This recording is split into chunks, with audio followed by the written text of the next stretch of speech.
Alright, volleyball can be really hard to photograph, so here's some tips to help you with the gear, the settings, your location on the court, the indoor light, knowing the game, avoiding that net grabbing your autofocus. And you'll get to see exactly what I'm seeing through my camera and through my point of view. Let's get into it. Now, the really hard part about this is the net can get in your way, especially on those spikes because they're not going to be right up on the net. So like if you're going for a block and you focus on the net, the players are going to be pretty close. You might still get them pretty sharp.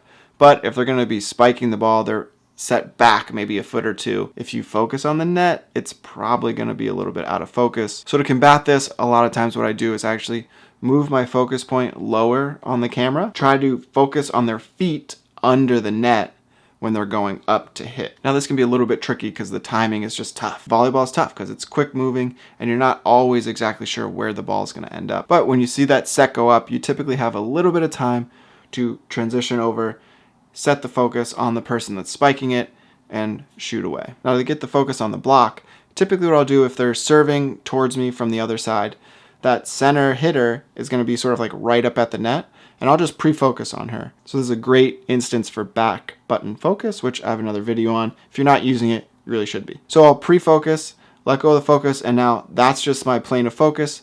If she jumps up to block there, I don't have to focus. It's already focused on her, and I don't have to worry about the net at all. Now, if they move to a side, it's going to be different, but once I see them moving, I'll pre-focus on, let go. Now, again, this can be really tough from these end lines because other team is going to be in the way. There's a lot of players in the way, people going up to block when someone hits. So you may have to kind of shift a couple feet in different directions to make sure you're getting the right angles and that you have a clear view of their faces and you're not blocked by the blockers. Now in higher level volleyball, those sets can be going to a lot of different places. So it's going to be a lot harder. In high school, it's a lot of times going to the same hitter or one of two hitters. So you kind of know where it's going to go and you can really be ready with your focus point on those specific players. When you're talking autofocus, as with any other sport, you're going to want to be in servo mode so it can track the athlete. It's not just going to lock on, then they move and you get it out of focus. I personally like to use a single point autofocus. You can use like a cross if you want, and I would avoid those bigger grids because it can lock on to the net. The autofocus loves the contrast of the net. Or there's a lot of players on the court, so it may grab onto someone that you're not intending it to. If you have a camera that can do autofocus, it's good to use while people are serving, but after that, it's going to kind of be hit or miss. Sometimes there's just so many people on the court and maybe a crowd in the background that it may or may not lock on to who you really want it to. The different locations I photograph volleyball from are on the sideline, like right kind of next to the umpire stand. Don't want to be like on the court, but typically that's a good safe location. You kind of have to be ready to move if there's an errant pass that way. In general, you're not going to have many balls coming at you from that center location on the sideline. You can kind of shoot both sides pretty easily from this position if you have to cover the whole game. So it's really good for dig shots, returning of serves, services, nice low to the ground, makes the players look a little bit bigger, a little bit stronger. Also from this position, you can kind of get some good wide angle of people going up to spike the ball. It's a little bit tougher to get sometimes, but it can look really cool. The next position is on the end line. So again, you don't want to be right on the end line where there's going to be balls coming and players running into you. That's dangerous, and the refs hopefully should tell you to move. You want to be back as pretty much as far as you can go because typically there's a wall there.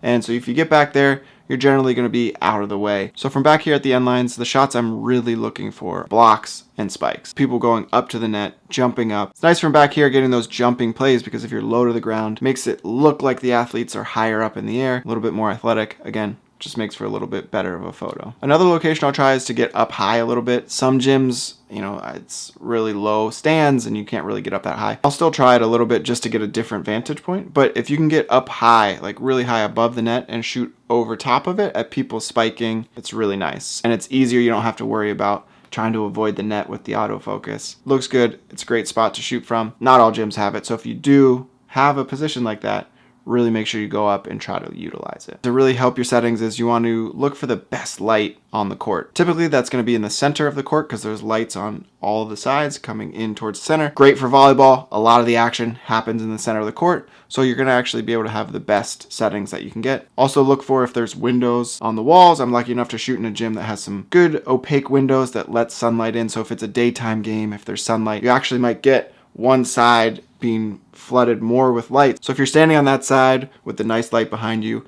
you can actually maybe get your shutter speed up a little bit, your ISO down a little bit more, and still get some really nice photos. So make sure you're evaluating the light, figure out, which spots have the best light on the court. And in volleyball, those reactions are everywhere. After every point, people on the floor are going to come back in that little huddle. If they won the point, typically they're going to come back happy. The sideline could be going crazy after an ace or a kill. So you want to make sure you're getting those photos. Know where that huddle is going to be. So if they turn back into the huddle after that point that they win, they're going to turn towards you and cheer. That's the person that you want to focus on, right? Because that's the face you're going to get the emotion. Do not forget those reactions, especially the bench, the crowd, players on the court are going to be reacting 20 times a game, and you got a couple games to get those. Brings me to the next point of just knowing the game. If you have known nothing about volleyball, it's going to be even harder to shoot. The basics, hopefully, that they serve it over to the other team. Typically, there's a bump, a set, and a spike, and it's going to be really hard to try to capture all those things at all the same time. Trying to get all 3 hits in a row, bump, set, spike, it may not happen. If you're just starting out, you want to focus on just kind of one of those things at a time. So if you're just trying to get the digs, trying to get the returns of the serves, the person just bumping the ball, you want to get on that sideline, get elevated, and just be ready. All right, see where the serve's coming from, focus on that player, get that shot. But just really focus on, okay, I'm just going to focus on those defensive plays. Then after you have a couple of those, you can focus on getting the sets and the spikes and the blocks from either a different angle or the same angle, depending on where you are. Segmenting which photos you're trying to get rather than trying to get everything at once, it's not going to really work out well for you. So you want to just kind of pick what you want to get, focus on that. You'll get a couple good images.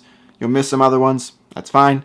You have a lot of time to get those images in volleyball. Everyone's favorite thing is the gear. What I typically use when I'm shooting is a 70 to 200 on a full frame. If you're using a crop sensor body and you have the 70 to 200, might be a little bit tight, but it's still probably going to work. And then I pair that with a wide angle lens, either a 24 to 105 or 16 to 35 to get some of those huddle shots and just maybe an overall view of the court. Every once in a while I'll break out a 300 just for fun, especially depending on the court. If there's like an elevated position, I can use that and still get something really nice. All right, the basic settings you want to start with is just getting that shutter speed at 1/1000th of a second, getting your f-stop as low as it can go, probably 2.8 or 4, setting that ISO to give you a proper exposure. Personally, if I hit 6400 ISO, I might bump the shutter down one to like 750 or whatever that is, and then maybe ISO 8000, and then just adjust a little bit in there to get that right exposure and less noise, but still being able to freeze the action.